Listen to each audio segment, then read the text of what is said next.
Hey folks, it's me again, and happy Chinese New Year. Can you believe it's 36 degrees outside? I'm looking at the external temperature right now. It's 36 degrees outside, but I'm feeling really cool. I mean, I'm in the Ford Ranger XLT Limited. This is the line of the new Rangers that just came out. Now, everybody was all crazy and gung-ho over the Raptor, and I can't blame them for that because the Raptor is one heck of a truck from Ford. And everybody was waiting for it, and finally it showed up. But Ford Malaysia decided to launch the Raptor together with 3 other Rangers, the new Rangers with the 10-speed gearbox. This is one of them. And the new 2-liter turbocharged engines, turbo diesel. They're still diesels. Some people have been asking, hey, are the new 2-liter Ranger engines petrol? No. Currently, the only petrol-driven pickup truck out there is the Monster Raptor, which is also called the CS. Actually, it's called the CS 3500. You can see that video in one of the videos below this one. That's running a huge petrol-driven engine. But lifestyle pickup trucks in Malaysia, all diesels right now. Long time ago, there was a Mitsubishi Storm petrol, but currently they are all diesels. And I'm driving one of the newest ones to hit the market recently. It's the new Ranger. Now, the new Ranger is carrying on the tradition of Built Ford Tough. Now, what is Built Ford Tough? Built Ford Tough is their motto. It's their mantra for the one reason that these trucks are built very tough. Now, of course, when you think about toughness of trucks, the first truck that comes to mind is the Toyota Hilux. I mean, there's no getting away from it. When people think of a tough truck, they think of the Toyota Hilux. But I have to mention this. When they talk about toughness of a Toyota Hilux, they are actually talking about the old Toyota Hilux, the Hilux SR, the one with the double rigid axle, the one that actually had some cojones, okay? The reputation of the Hilux is built on that version. The last one was called the SR, and if you scroll through Muda, like I've been, and you check out Toyota Hilux SR, it came with a 2.5 and a 2.8 liter turbo diesel engine. They are still running pretty expensive. I mean, they've held their value, and owners know this because of what I just said. The toughness of the Hilux was built on the reputation of those trucks. The newer Hiluxes are fantastic, okay? No qualms about that. They're very comfortable. I remember saying it was a luxury SUV with a cargo bed. And all this while, okay, they sort of like went very luxurious, but all this while, before these Rangers came out, the Rangers were also very tough. And I do remember the first Ranger to come out after the Ford Courier. Oh, and sidetrack a bit, I used to own a Ford Courier. It was a 2.5 naturally aspirated diesel engine. And if you've ever driven a naturally aspirated diesel engine, you'll know why I laughed when I just said that. 0 to 100, you could measure it on a table calendar. I remember actually saying that. Yeah, you don't need a stopwatch, you need a table calendar. Top speed, a blistering 120 if I'm going downhill. So actually doing the speed limit on the highway was a challenge. But in that respect, I actually drove my Courier from KL to China. Yes, and back. In the year 2000, it was called the Silverstone Millennium Run. And it was sponsored by Silverstone Tires, who of course have made their reputation on 4x4 tires. And so yeah, I was the only media participant who used his own truck. And thankfully they paid for my diesel, which actually came up to about close to 2,000 ringgit. That's how much diesel we burned. It took like 22 days. I remember it was 10 days to get there, 12 days to get back because we took our time coming back. It was, I had one co-driver with me, but he didn't drive at all because he was from Japan. He was a media guy from a 4x4 magazine in Japan. Hardly spoke any English. Didn't know how to drive a 4x4. Didn't want to drive in Malaysia. He didn't have an international driver's license. So I drove the whole way. And I thought that, after seeing me drive all the way to China, he would have gotten the hang of it and maybe he wanted to take the wheel on the way back. But no, he flew back from Bangkok. He flew back to Japan from Bangkok. So from Bangkok back to KL, it was just me and my Courier. But you know what? I'm not complaining. It was probably one of the best drives I've ever had in my life, short of Evo Enduro, which is happening again this year, and I am going again. I just renewed the road tax for my Mercedes, but now I'm considering maybe taking my E30 as well. So you know, you're gonna have to stay tuned. But that's a different story. So back to the Fords. Now, Fords have always been built Ford tough, okay? And it's not just a saying, because this is one really tough truck. I've been absolutely hooning it for the last few days. I'm down to 500 kilometers to 0, and that's saying a lot, because I've been driving quite a lot with this truck, and I've only burned a quarter of a tank of diesel. And it's just been absolutely faultless, absolutely faultless. The new engine is pretty amazing. You will not believe it's a 2-liter. Actually, you will not believe it's a 2-liter. I'm going through some rough terrain, and that's the best thing about this truck. You know, you can just bash your way over anything. I mean, I did a few speed jumps, where you don't even have to slow down for the speed hump, and the suspension. Yes, this suspension has been retuned for more comfort. So okay, you're getting the best of both worlds here. Like I said, Ford has always built its reputation on tough trucks, okay? But these are really comfortable. I don't know what they've done, but they've retuned the suspension for a heck of a lot more comfort. But it's not soft, because I did a few corners, in the back roads of Glenmarie. If you live around this area, you know which one I'm talking about. Porsche loves to use that back road, so be careful, okay? That's their unofficial test track, but you didn't hear me say that. Anyway, if you know those roads I'm talking about, they are pretty tight, and they're pretty, some of them are pretty nasty, but this truck handles really well. So okay, they're still tough as nails, and now they're more comfortable. So I'm not surprised why these trucks are doing really well. They've got a host of new improvements. Yeah, I've got it all down here actually, because it's really cool. Let me just read off a couple of things to you. Okay, let's see. Born ready. Okay, that's the new tagline. Born ready. Okay. So yep, it's a 2-liter bi-turbo and 10-speed gearbox. An e-locking rear differential. Of course, you've got 4-wheel drive high, 4-wheel drive low, and of course 2-wheel drive. I'm 2-wheel drive now because on the highway you don't really put it in 4-wheel drive. So okay, why do they call it the pack leader? I'm gonna read straight off this actually. And okay, first and only in class with a 2-liter bi-turbo diesel engine. 2-liter, just 2-liter. First and only in class 10-speed transmission, which you can actually play with. Although there's no pedals. Can you see this? Yeah, there's no, you still can't see it. Okay, there's no pedals, but there is a plus minus here on the gear lever. I don't like that. I really don't like that, because sometimes I accidentally press it thinking I'm trying to put it into reverse. Of course, you can't put it into reverse unless you put your foot on the brake and you push a little button. You hear that? Yeah, you push that button and then you can go into reverse. But I accidentally pressed this plus minus on the gear lever, so I don't really quite like that. I don't think you need this for a pickup truck, but then again, I didn't build this, so here we go. We've got forward collision warning, but I don't think it's in this one, because I didn't hear anything just now. It's got lane departure warning, it's got semi-automatic parallel parking, adaptive cruise control. No, I don't think so. It's not in this one. But all of them have the easy lift tailgate, which is really, really good. If anybody who owns a truck will know that tailgate at the back is pretty solid. I mean, it's like lifting a door, And although these doors are on hinges, the one at the back is on a bottom hinge. So when it's down and pushing it up, it's pretty impossible if you need physical strength, okay, for that. And maybe that's one of the reasons why more women are buying trucks as well, because I can lift that rear tailgate with one finger, and I've done it before. You can check it out in the video below. I did it with the Raptor. The Raptor's got it. This has got it.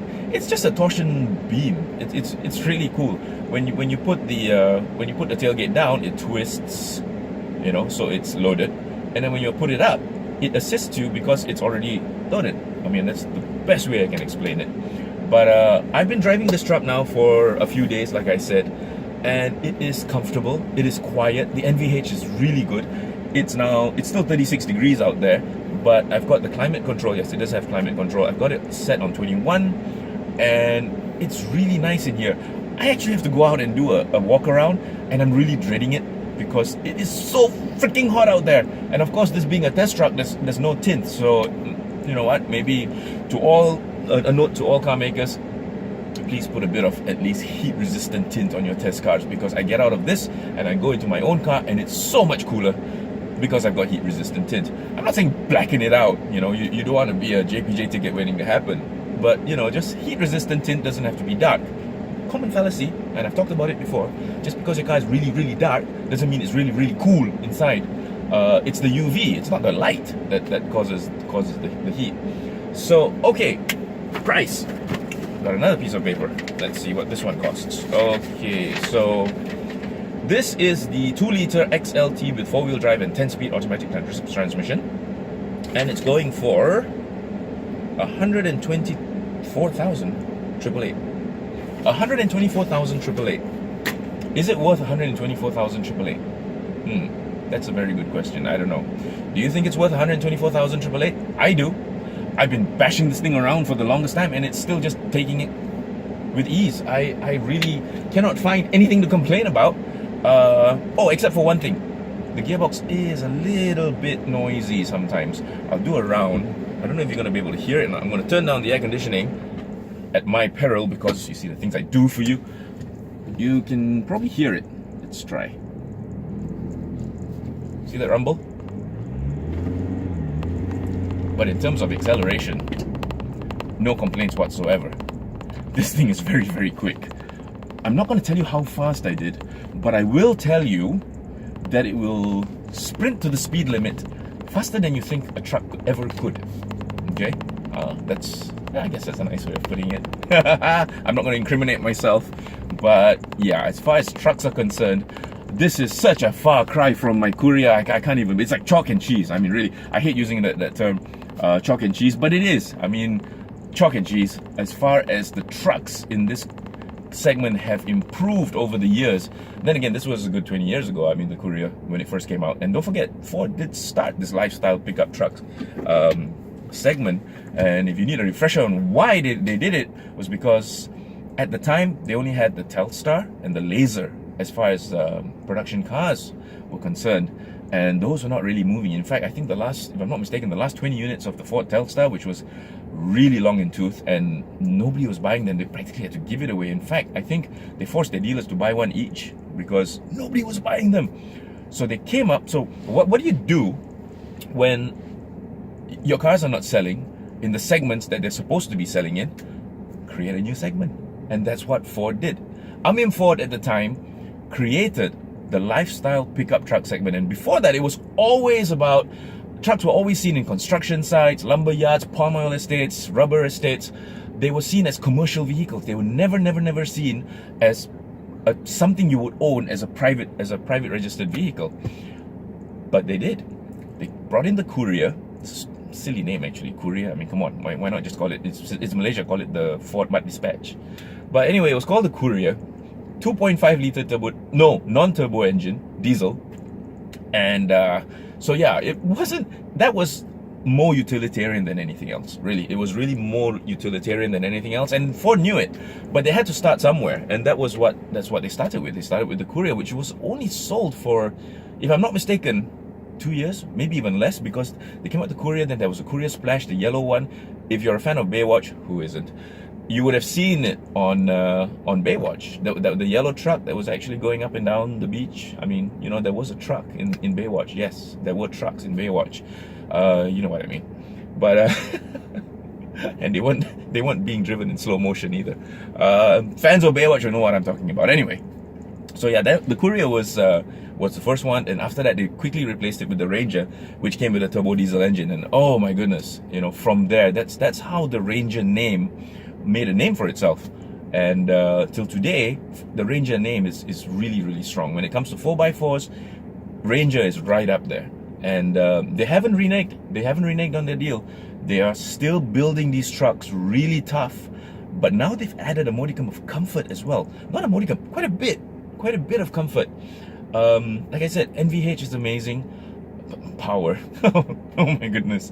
This Ranger would leave the Courier for dead. I kid you not. In fact, this new turbo diesel, 2-liter turbo diesel engine, very nice. What are the specs? Hang on a second. Hang on. Bugger. It's not here. Oh no, wait a minute. Here it is. 213 PS. And 500 Newton meters of torque. Okay. Wait a minute. That's also the SI Turbo. Oh, okay. Right. Now this is interesting. Now this is very interesting. Okay, the single turbo, 2-liter single turbo, is putting out 180 PS, which is less. This is 213. But it's got 420 Newton meters of torque. That's not too bad. Oh, I'm sorry. Okay, the 2-liter bi-turbo has got 500. I'm missing it out. Anyway, okay. So let me put that straight again, okay? There's a 2-liter bi-turbo, 213 PS, 500 Newton meters of torque. There's a 2-liter single turbo, 180 PS, 420 Newton meters of torque. Nice. Okay, so because there are so many variants, go drive all of them actually, and see which one you like more. Because I like this one a lot actually, and I'm gonna do a very quick walk around. But you know what? It's going to be difficult because I've got this facing me right now. So you're going to have to bear with me a little bit, and it's going to get a little bit shaky, okay? So apologies in advance, but here we go. Oh, here we go. Since you're there. Okay. You see that? So here's your driving position. You've got a trip computer.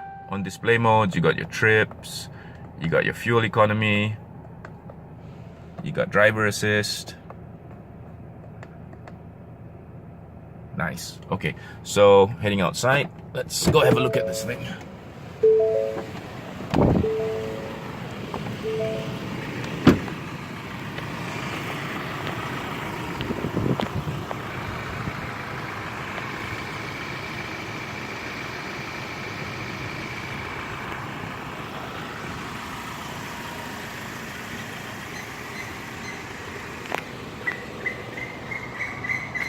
There we go.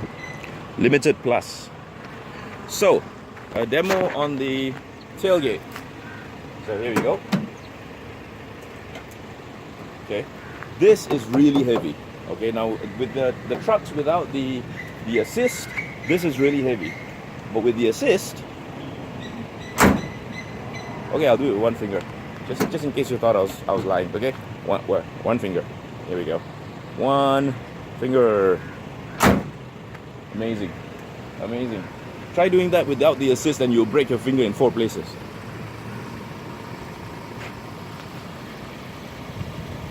Right.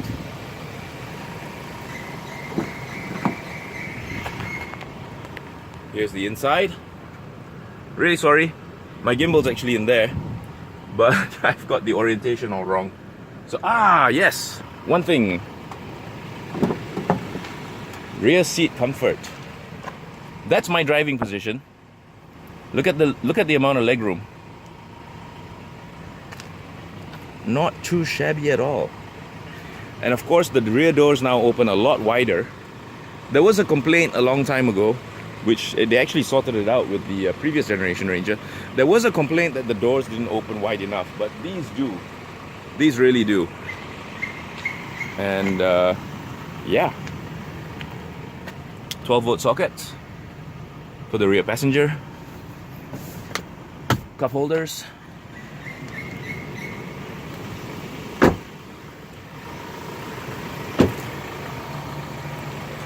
So, there you go. The new Ranger XLT Plus Limited. Very, very nice. Very, very good. I would recommend, okay, now honestly, without being biased or anything, I would recommend if you're in the market for a lifestyle pickup truck and you've shortlisted a few and you know exactly the ones I'm talking about, go have a drive of this before you put your money down. You might regret it if you don't. Right. So log on to www.piston.my for the full feature, and I'll see you guys sometime soon. Okay. Yeah, that's me over there. Okay. Take care. Bye.